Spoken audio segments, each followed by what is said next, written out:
From New York City, the makers of Clipper Craft clothes for men and more than 1,200 leading retail stores from coast to coast present that immortal character created by Sir Arthur Conan Doyle, the world's most famous detective, Sherlock Holmes, starring John Stanley.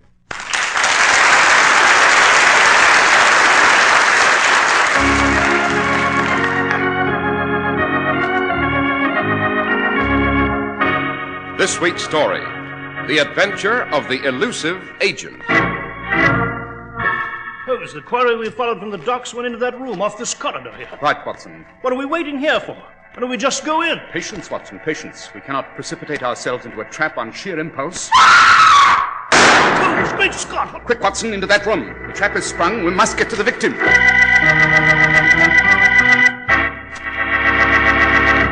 We're at the door of Dr. John Watson's study, and we're about to hear another of his adventures with the fabulous Sherlock Holmes. Well, good evening, Mr. Harris. Good evening, Dr. Watson. You have a memoir for us tonight, I hope? I have indeed, Mr. Harris. In fact, I had just finished editing it when you came in. I might say that this particular adventure is of first-rank importance, not only in the life of my friend Holmes, but on the course of history itself. The stakes were the highest, and on the outcome hinged the issue of empire itself. In no other adventure that I can recall were our protagonists more ruthless, more shrewd, and more cruel. Sounds like you've got a treat for us tonight. What do you call it, Dr. Watson? Well, Holmes and I always refer to it as the adventure of the elusive agent. And after you have enlightened our audience to the merits of Clippercraft clothes, Mr. Harris, I shall proceed with this highly unusual story. Today, it's official. It's spring. Time for you, Mr. Man, to get a new spring suit and a new spring topcoat. Make sure you get Clippercraft. Clippercraft, the best clothes you can buy for the money. Beautiful new spring all-wool worsted Clippercraft suits, only $45. Clippercraft all-wool gabardine or covert topcoats, only $40 to $47.50. Clippercraft clothes make you look your best because they look like they cost much, much more. Get your Clippercraft spring outfit tomorrow.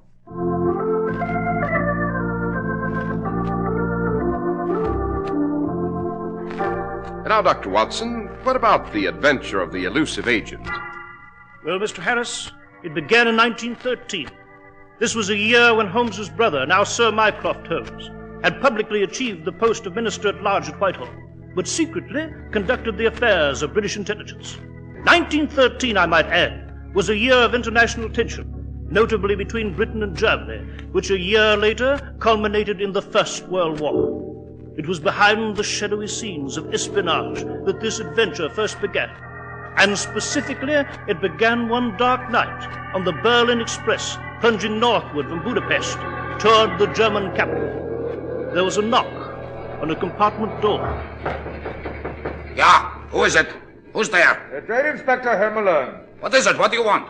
I have a telegram for you, Herr Meine. Oh, one moment. I don't... Donnerwetter! You are not... Don't make a sound, Malone. Get back in that compartment of yours. Get back, I said, or I'll blow your head off. Now, that's better, my friend. Much better. So, you're an Englishman. What do you want? The plans, mein Herr. Plans? Huh, I do not know what you're talking about. Don't you, Herr Malone? Then listen. Last night in Budapest, you knifed an Englishman in the back. Took a waterproof packet of papers from him. You're on your way to deliver them to the Wilhelmstrasse in Berlin now. Hand them over. Be quick about it. You'll never get those plans, you swine. Sorry, Herr Miller, but I must have them now. No. Yes, I must have them. Yes, Herr Miller.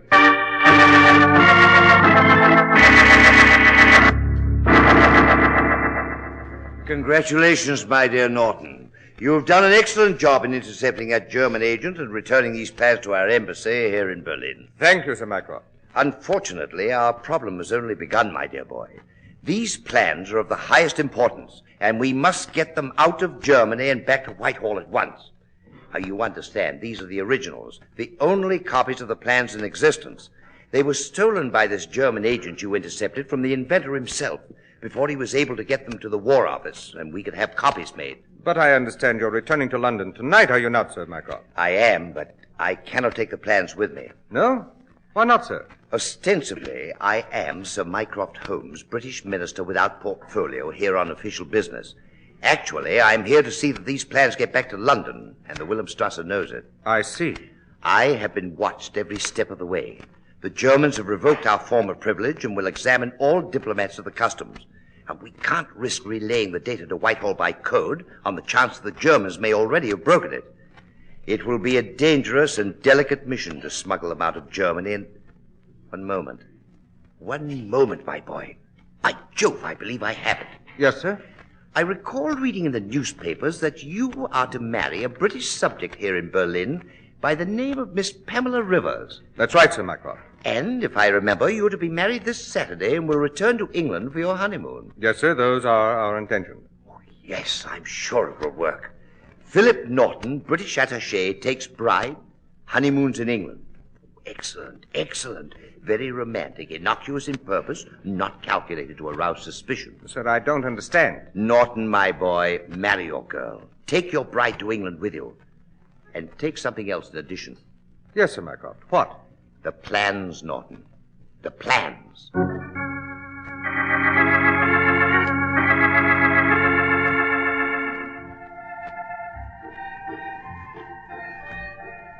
Darling, darling Philip. Oh, it all seems like a wonderful dream. Does it, Pam? Yes, Philip, yes. I'm glad we didn't dance that last dance. I'm glad we came up on deck here together, just the two of us alone. I think I'll always remember this moment, Philip. This moment of our honeymoon. I'll always remember what the music was playing and how the moon shone up there on the sky and the lights of England of home shining over there on the shore. So will I, Pam. So will I. Philip. Yes, darling. Put your arms around me. Hold me close. Pam. Closer, darling, closer. That's it. Oh, darling, darling Philip, kiss me. Now, tell me that you love me. I love you, Pam. I love you, I love you. Do you really, darling? Pam, what?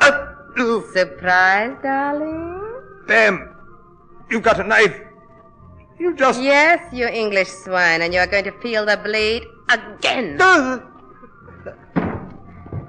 Now, my dear departed bridegroom, the plans. Ah, yes, here in your coat pocket, as I thought. Now, if I can roll you overboard through the opening in this rail... There! Over you go. Goodbye, my romantic darling. And thanks for the wedding present.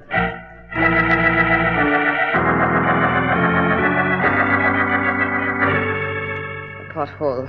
Gustav should be below in a small boat. That was the arrangement. Gustav! Gustav, are you there? Ja, Fräulein. You have the plans? Yes. Throw them down to me through the porthole. You are? Thank you, Fräulein. That swine Norton. So he thought he could smuggle the plans... One moment, Gustav. Only half the plans are there. I have the other half. What is the meaning of this? It means that the half I have is for sale. I see. But the Herr Director has paid you well. Tell your master if he wants the rest of these plans, he will have to be more generous. You understand, Gustav? Very well, I shall tell him. And when you come ashore, Fräulein, we shall be waiting for you at the rendezvous. Auf Wiedersehen.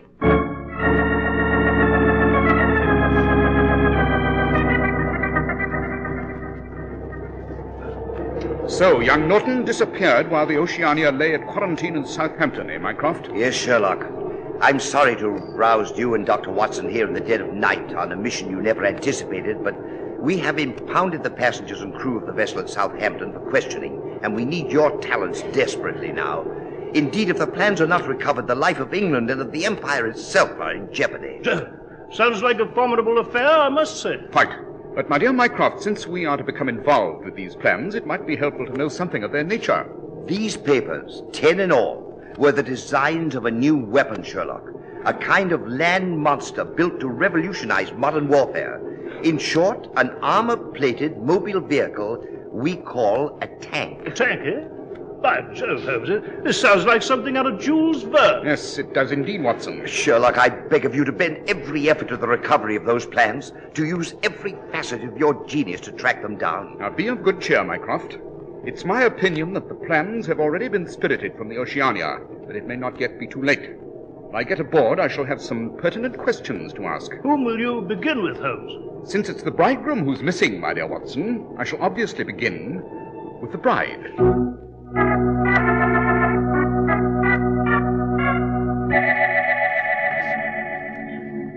Now, Mrs. Norton, exactly what happened after you and your husband had gone to the upper deck of the vessel here? It was a little chilly. I asked Philip to wait for a moment. I left him alone, went down to my cabin to get a wrap. When I returned, he was gone. And after you searched the boat and couldn't find him, you notified the captain, eh? Yes, Dr. Watson, yes. Mr. Holmes, please, I can't answer any more questions, not now. Philip, my husband, he's gone. I loved him so, now he's gone. I'm sorry, Mrs. Norton. I realize what a strain you've been under, and there's no need to detain you any longer. You are at liberty to retire to your cabin now. Thank you, Mr. Holmes. Thank you very much. The deuce, Holmes. I must confess I found it a heartbreaking experience. Watch this poor girl. Did you, Watson? Eh? What do you mean? I mean that the woman lied. What? Come, Watson, it's painfully obvious. She distinctly said that she went down to get her wrap, did she not? Oh, yes. Yes, she did. But what is... Consider, my dear fellow, if you were a bridegroom on your honeymoon and in a chivalrous mood, would you allow your bride to go to the trouble of getting her own wrap? Well, No. No, dashed if I would. Precisely. You would not. No man would. Watson. Yes, Holmes? Notify the authorities to allow all passengers to disembark. Yes, but Holmes, you haven't questioned any of the others. I don't think it will be necessary, Watson. Time is too short and we must gamble at long odds. From now on, we shall concentrate all our energies on following the bereaved bride.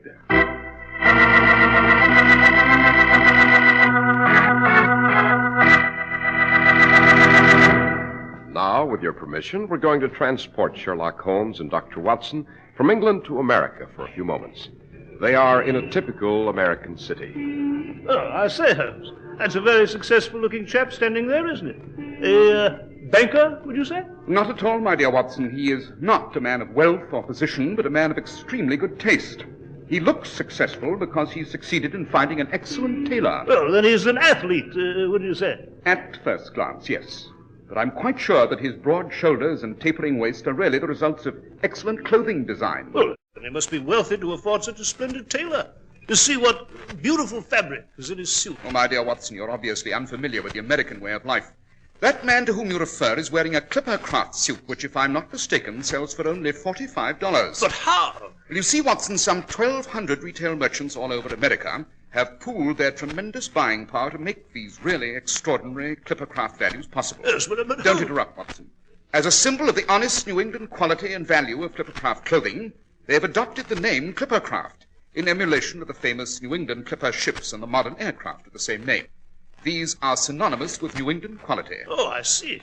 But tell me, Holmes, how did you recognize that chap as the wearer of a Clippercraft suit? Elementary, my dear Watson. He's the best-dressed man in sight. How right you are, Sherlock Holmes. The best-dressed man in sight, the successful-looking man, is the man who wears a Clippercraft suit. Yet Clippercraft new spring suits cost only $45, and Clippercraft gabardine and covert topcoats only $40 to $47.50. See the new Clippercraft spring styles tomorrow. Clippercraft clothes are sold by your local store, whose business it is to give you honest value. That's why men who know insist on Clippercraft clothes bearing the Clippercraft label. So be sure to visit the Clippercraft store in your city. These leading stores in the metropolitan area are proud to add their names to Clippercraft in your suits and topcoats. In Manhattan, John Wanamaker's men's stores, Broadway at 8th and 67 Liberty Street. Saks 34th, Broadway at 34th. In Brooklyn, Abram and Strauss. In Newark, New Jersey, Boulevard Men's Shop, Kresge Newark. And in Jamaica, the B&B Clothes Shop, 16408 Jamaica Avenue.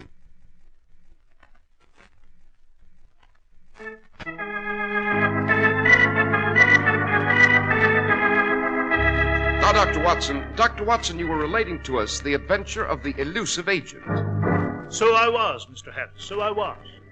Our task, as Holmes had explained, was to keep the bereaved bride, Mrs. Philip Norton, under our watchful surveillance. And this on the theory that she might lead us to the stolen plans for the new British armored monster named the Tank. We saw her take the train to London, and we followed. Then at London, she took the underground, and we followed, keeping out of sight in the next car. And finally, she emerged at the suburban station of Golders Green. Oh, she went into this house. I believe I saw someone admitted to that door there in the corridor. Yes, quite. We shall wait here for her to emerge, Watson. Yes, but why? Why don't we just go in? Patience, my dear man, patience. Our belief is that Mrs. Norton did not see us shadowing her, but we cannot be sure. Be shrewd, my dear fellow, a consummate actress and no fool. For all we know, this may be a trap. You have your service revolver with you, Watson? Yes, I've got it right here. Good. Better have it ready, my dear fellow. In a very short time, you may have occasion to use it.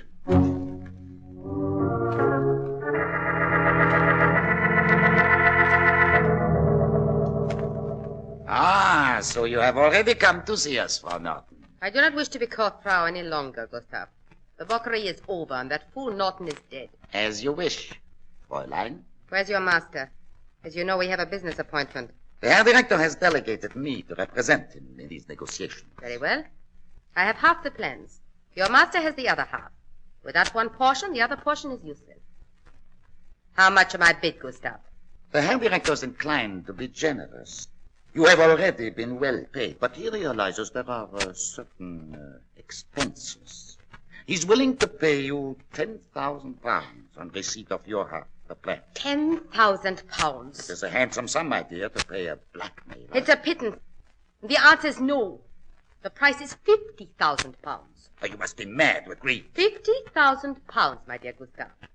I know what those designs are worth. The price is low and of no consequence to the organization you represent. Consider what the British would pay for those papers.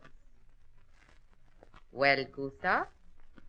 I am empowered to go as high as £20,000. That is my final offer. 50,000, and that is my final offer. You have the papers with you? I have. Oh, but don't think you can take them from me by violence, Gustav, and remove me for good. It really wouldn't be worth it, you know. I have a trusted friend in London, and he has a sealed letter. In this letter is all the information I possess concerning the German espionage ring, not only on the continent, but in England, too. You understand? Yeah, Fräulein, I understand. And finally, the letter contains the identity of the ringleader himself, Gustav, your master and mine. In the event of my disappearance, my friend is to mail this letter to the Chief of British Intelligence at Whitehall. The price is still £50,000, Gustav. Perhaps you had better talk to the Herr Director personally, my dear Fräulein. He's in the next room, and I will summon him. Herr Director, the Fräulein is here. Will you talk to her? Naturally. And I'm sure we shall come to some conclusion speedily. Good evening, Fräulein. It was so considerate of you to visit our little hideaway far out here in Golders-Green. I understand you've named a price for those plans. £50,000. It's a little high, my dear. May I make a counter-offer? What is it? This. Simple. Hey, Gustav? The ideal way to make a bargain. Quick, efficient, ruthless. And so we bid farewell to the bride. But, Herr Director, the letter she wrote to her Don't take me for a fool, Gustav. Both the friend and the letter were destroyed long before she arrived in England. What? I haven't my agents honeycombing this foul and miserable island for nothing. Quick now, search her for the plan. Yeah. Open up! Open the door! They've got it locked. Herr Director, it's Sherlock Holmes. He's followed her here. Yes, quick, Gustav, out the back way. But the plan. There's no time now. Above all, we cannot afford to be seen. Quick. Hold the lock off with your pistol, Watson. Yes, right, Holmes.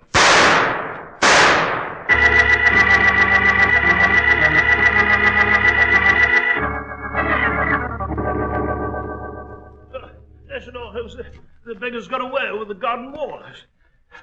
Well, Holmes, you got the plans, eh? Yes, Watson. They were on Mrs. Norton's body here. Unfortunately, however, we have only half the packet. Half? Quite. Only 5 designs are here, and you'll recall Mycroft told us there were 10 in all. Yes, but the other 5, where could they be? No doubt in the hands of the ruthless agents who just shot Mrs. Norton here.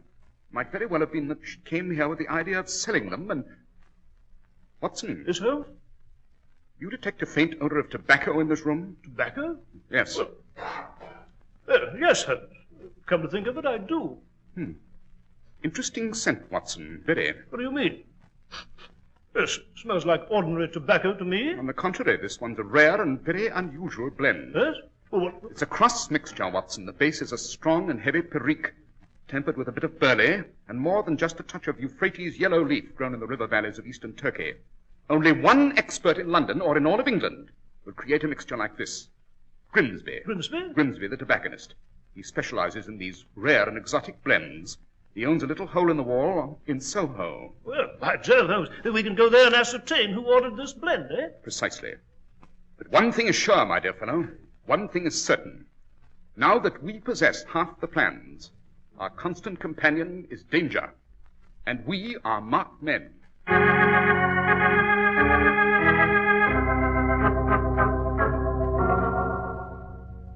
So you did mix that blend I described, Grimsby. Yes, Mr. Holmes, I did. I most certainly did. A very unusual formula, very unique. I made it at the purchaser's own request, of course. And who was this purchaser, Grimsby? Why, now it was a foreign gentleman named Marco, Sir Emil Marco. Marco, eh? Could you describe him to us? Oh, yes, Mr. Holmes. He had a most unusual face, one that you wouldn't soon forget. A tall man he was, sir, very fastidiously dressed with a thin face, somewhat like a hatchet.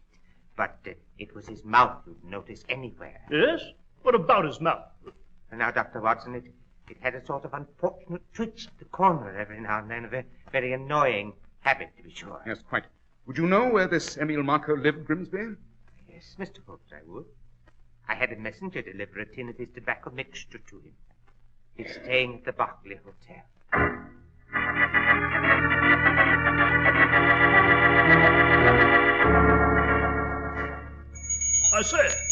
I say there, room clerk.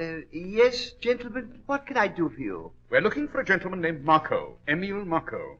What room does he occupy? Why, he did occupy a suite on the 3rd floor, sir. Did? You mean he's left? Yes, sir. He left only this morning. Would you know his destination from here? Yeah, well, let's see. Marco, Emil Marco. Think, man, think. It's of the utmost importance that you remember. Well, one moment, I do remember. Yes, where did he go? I recall his luggage was routed for the Hotel Metropole in Paris. I remember it from the label. Hotel Metropole in Paris. Come, Watson, there's no time to lose.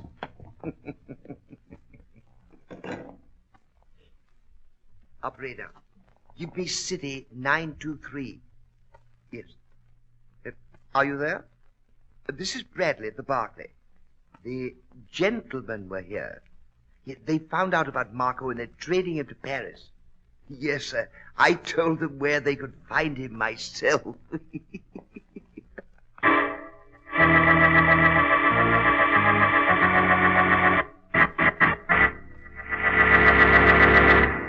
Well, Dr. Watson, you've got us sitting on the edges of our chairs. What happened next in Paris? Patience, my dear Mr. Harris, patience.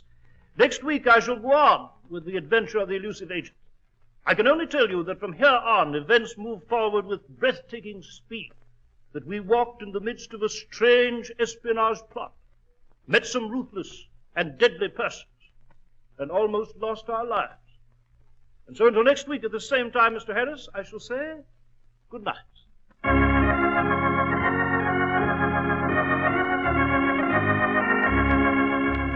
The makers of Clippercraft clothes and more than 1,200 stores from coast to coast have brought you another in the new series of broadcasts featuring the world's most famous detective, Sherlock Holmes. Our stories are based upon the character Sherlock Holmes, created by Sir Arthur Conan Doyle, and the program is produced and directed by Basil Loughrane. Sherlock Holmes is played by John Stanley, Dr. Watson by George Spelman. This week's story was written by Max Ehrlich, with special music by Albert Berman.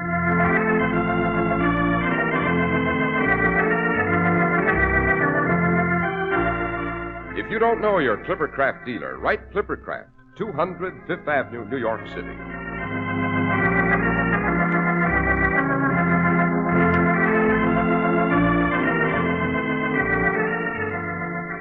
Be sure to listen next week to Sherlock Holmes in Part 2 of The Adventure of the Elusive Agent.